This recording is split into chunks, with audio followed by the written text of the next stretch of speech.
ये वो पहला देश है जिसने बिटकॉइन को अपनी लीगल करेंसी बनाया है। यहाँ की महिलाएं काफी मजबूत और मेहनती हैं, जो घर से लेकर बाहर दोनों जगह घर और परिवार संभालती हैं। ये देश सैलानियों के लिए बहुत ही खतरनाक माना जाता था, क्योंकि यहाँ का गैंग कल्चर ऐसा था कि कभी भी किसी का मर्डर हो जाता था, जिस वजह से यहाँ सैलानी आने से डरते थे। लेकिन अब यहाँ की सरकार ने काफी सख्त कदम उठाए हैं और दुनिया की सबसे सख्त नियमों वाली बड़ी जेलों में सैकड़ों मुजरिमों को पहुंचाया है। इस देश में खाने के स्टॉल्स ज्यादातर महिलाएं ही चलाती हैं, लेकिन इसके पीछे एक बड़ी वजह है। सालों पहले तक महिलाओं को समाज में बस घर चलाने तक ही सीमित रखा जाता था, लेकिन जब इस देश में पुरुष कमजोर पड़ने लगे, तब महिलाओं ने ही अपने घर, अपने शहर और अपने देश को संभाला। यहाँ के लोगों को पुपूसा नाम की डिश खाना काफी पसंद होता है, जो कि एक आटे से बनी रोटी होती है और इसमें पनीर की फीलिंग्स भरकर सुबह के समय नाश्ते के तौर पर खाया जाता है। ये वो देश है जहाँ प्राचीन माया के गांव आज भी मौजूद हैं, जिसमें जाने पर ही पता चलता है कि सालों पहले हमारे पूर्वज किस तरह से अपना जीवन बिताया करते थे। उस दौर में उन्हें किन समस्याओं का सामना करना पड़ता था। यहाँ पर प्रकृति ने एक दो नहीं बल्कि 20 ज्वालामुखी दिए हैं और इसी वजह से इस देश में बिजली की सप्लाई भी की जाती है, जिसके चलते ऐसा भी कहा जाता है कि यहाँ पर लोग घरों में नहीं बल्कि ज्वालामुखी की गोद में रहते हैं। दोस्तों, ये अनोखा और शानदार देश है एल साल्वाडोर।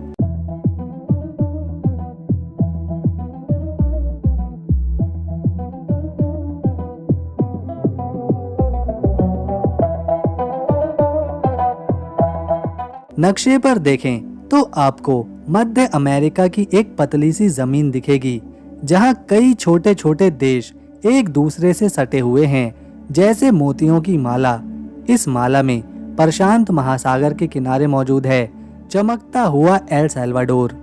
ये मध्य अमेरिका का सबसे छोटा देश है, जिसे लोग प्यार से मध्य अमेरिका का अंगूठा भी कहते हैं। एल साल्वाडोर का क्षेत्रफल केवल 21,041 स्क्वायर किलोमीटर में फैला हुआ है, यानी हमारे देश भारत के केरल राज्य से भी छोटा है ये।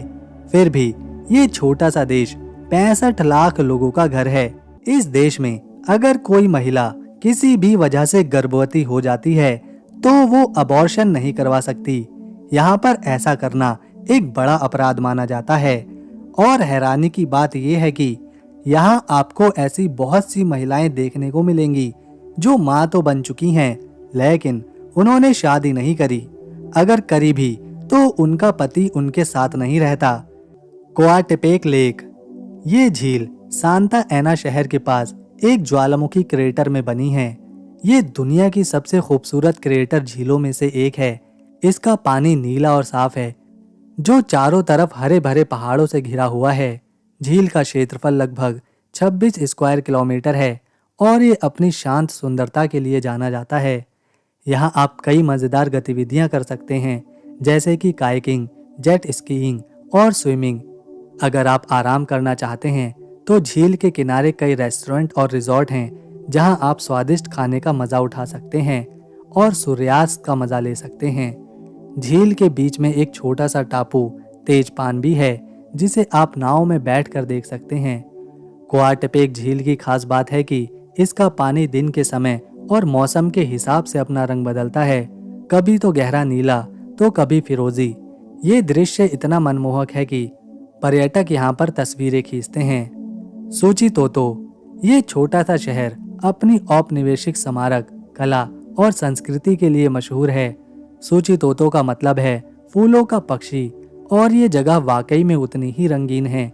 यहाँ की पत्थरों वाली सड़कें, रंग बिरंगे घर और पुराने चर्च जैसे इग्लेसिया सांता लूसिया आपको इतिहास में ले जाते हैं। पास में ही सुचितलान झील है, जहाँ पर आप नाव की सैर और पक्षियों को देख सकते हैं। हर साल यहाँ कला और संगीत का मेला लगता है, जो पर्यटकों को बहुत पसंद है। अगर आप शांति और संस्कृति की तलाश में हैं, तो एल साल्वाडोर में इससे अच्छी जगह दूसरी नहीं है। ये है एल साल्वाडोर की राजधानी सैन साल्वाडोर। ये शहर ना सिर्फ इस छोटे से देश का दिल है, बल्कि इसकी संस्कृति, इतिहास और रोमांच का भी केंद्र है। सैन साल्वाडोर वो जगह है जहां आधुनिकता और परंपरा एक साथ दिखाई देती है। सैन साल्वाडोर, जिसका मतलब है पवित्र उद्धारक, ये शहर एक घाटी में बसा है जिसके चारों तरफ हरे भरे पहाड़ और ज्वालामुखी है। एक तरफ सैन साल्वाडोर ज्वालामुखी की भव्यता और दूसरी तरफ इस शहर की चमचमाती इमारतें। ये देश का सबसे बड़ा शहर भी है जहां करीब 20 लाख लोग रहते हैं। ये एल साल्वाडोर का राजनीतिक, आर्थिक और सांस्कृतिक केंद्र है। चाहे बात सरकार की हो, बिजनेस की या फिर खाने पीने की, सब कुछ इसी शहर से शुरू होता है। सैन साल्वाडोर में आपको वो सब कुछ मिलेगा जो एक शहर को जिंदा दिल बनाता है। यहाँ का नेशनल पैलेस देखने लायक है, जो कभी सरकार का मुख्यालय था और अब एक ऐतिहासिक स्मारक बन चुका है। फिर है मेट्रोपॉलिटन कैथेड्रल, जो इतना खूबसूरत है कि आपकी आंखें ही ठहर जाएंगी। ये शहर सिर्फ चमक धमक वाला ही नहीं है, ये वो जगह है जहां 1980 के गृह युद्ध में 75,000 लोगों की जानें गई थी। फिर भी ये शहर हर बार खड़ा होता है। सैन साल्वाडोर की गलियां जितनी ज्यादा रंगीन हैं, उतनी ही जोखिम भरी भी हैं। एक जमाने में ये शहर MS-13 जैसे गैंग का गढ़ था, जिसके कारण इसे दुनिया के सबसे खतरनाक शहरों में गिना जाता था। लेकिन हाल के सालों में राष्ट्रपति नायब बुकेले की सख्त नीतियों ने क्राइम को काफी कम किया है। फिर भी रात में कुछ इलाकों में सावधानी बरतनी ही पड़ती है। ये है दुनिया की सबसे खतरनाक और मध्य अमेरिका की सबसे बड़ी जेल, सिकॉट, जिसका पूरा नाम है centre for the confinement of terrorism. ये जेल कोई आम जेल नहीं, बल्कि मध्य अमेरिका का सबसे बड़ा और सबसे खतरनाक कारागार है, जहां दुनिया के कुछ सबसे खूंखार अपराधी बंद हैं। सिकॉट, जो टोकोलुका नाम के एक सुनसान इलाके में बनी है, साल 2023 में खोली गई है। इसे बनवाया था एल साल्वाडोर के राष्ट्रपति नायाब बुकेले ने, जब उन्होंने देश में गैंग्स के खिलाफ जंग छेड़ी। ये जेल इतनी ज्यादा विशाल है कि इसमें एक साथ 40,000 कैदी रखे जा सकते हैं, यानी एक छोटे शहर जितने। लेकिन ये कोई आरामदायक जगह नहीं है। यहाँ MS-13 और बैरियो 18 जैसे खतरनाक गैंग्स के सदस्यों को रखा गया है, जिन्होंने सालों तक एल साल्वाडोर में खौफ फैलाया। और अब 2025 में अमेरिका ने भी अपने कुछ कथित गैंग सदस्यों को इस जेल में भेजना शुरू किया है, जिसकी वजह से ये जेल आज सुर्खियों में आ चुकी है। सिकॉट जेल में जिंदगी किसी डरावने सपने जैसी है। यहाँ कैदियों को 24 घंटे में सिर्फ 30 मिनट के लिए सेल से बाहर निकलने की इजाजत है। सेल में कोई बिस्तर, तकिया या चादर नहीं, बस लोहे की चौकियां हैं। खाने में भी बस दालें, पास्ता या फिर चावल, वो भी बिना चम्मच और चाकू के, क्योंकि वो हथियार बन सकते हैं। परिवार से मिलना तो भूल ही जाइए। यहाँ ना कोई मुलाकात होती है और ना ही कोई रिहाई का रास्ता। यहाँ जो आता है वो जिंदगी भर यहीं रहता है। और हाँ, कैदियों के सिर मूंडे जाते हैं और वो सिर्फ सफेद शॉर्ट्स में रहते हैं, ताकि उन पर पूरी तरह से नजर बनाई जा सके।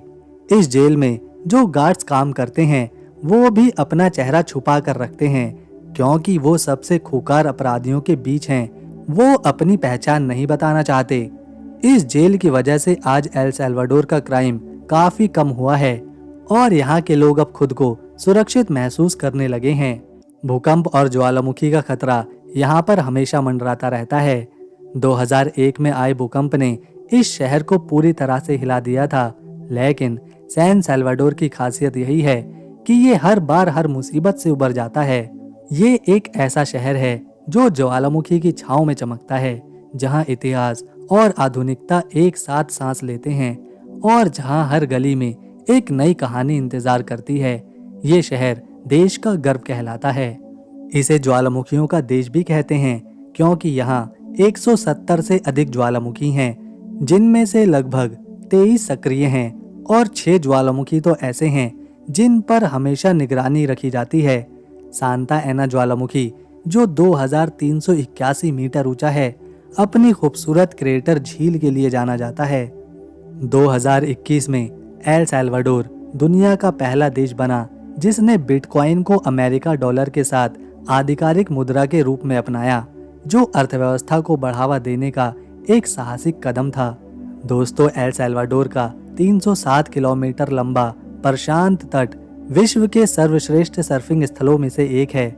ला लिबर्टाडा और पुंटा रोका जैसे स्थान अपनी लंबी लहरों के लिए सर्फरों को आकर्षित करते हैं। ताजुमाल एक शानदार मायन स्थल है जहां आपको ऊंचे पिरामिड और मंदिर देखने को मिलेंगे। ये इमारतें 100 से 1200 ईस्वी के बीच में बनी थीं और आज भी खड़ी हुई हैं। यहाँ के पत्थरों पर बनी नक्काशी मायन लोगों की कला और धार्मिक विश्वासों को दिखाती है। सैन एंड्रेस भी एक महत्वपूर्ण जगह है जो मायन लोगों का प्रशासनिक और धार्मिक केंद्र था। ताजुमाल एक शानदार मायन स्थल है। एल साल्वाडोर का नाम भी मायन संस्कृति से जुड़ा है।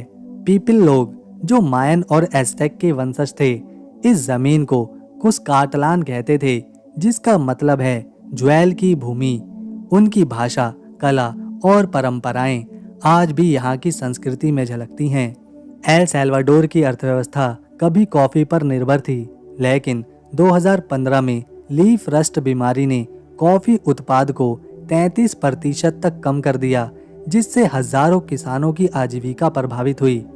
2023 में एल साल्वाडोर को 8.18 बिलियन डॉलर रेमिटेंस के रूप में मिले, जो देश की जीडीपी का 24% हिस्सा था। रेमिटेंस वो पैसा है जो प्रवासी अपने परिवारों को विदेश से भेजते हैं। ये देश की अर्थव्यवस्था का 1/4 हिस्सा है। ये पैसा परिवार वालों को घर चलाने, बच्चों की पढ़ाई और स्वास्थ्य सेवाओं में मदद करता है। कई लोग इस पैसे से छोटे व्यापार भी शुरू करते हैं, जैसे दुकानें या खेती वगैरह, जो स्थानीय अर्थव्यवस्था को बढ़ावा देते हैं। ये प्रवासी न केवल पैसा भेजते हैं, बल्कि अपने कौशल और अनुभव भी साझा करते हैं। जो लोग विदेशों में काम करते हैं, वे वहाँ की तकनीक, व्यापार के तरीके और नए विचार सीखते हैं, और जब वो वापस अपने देश लौटते हैं या अपने परिवारों को सलाह देते हैं, तो ये कौशल एल साल्वाडोर में नए अवसर पैदा करता है। प्रवासियों ने एल साल्वाडोर को वैश्वीकरण से जोड़ा है।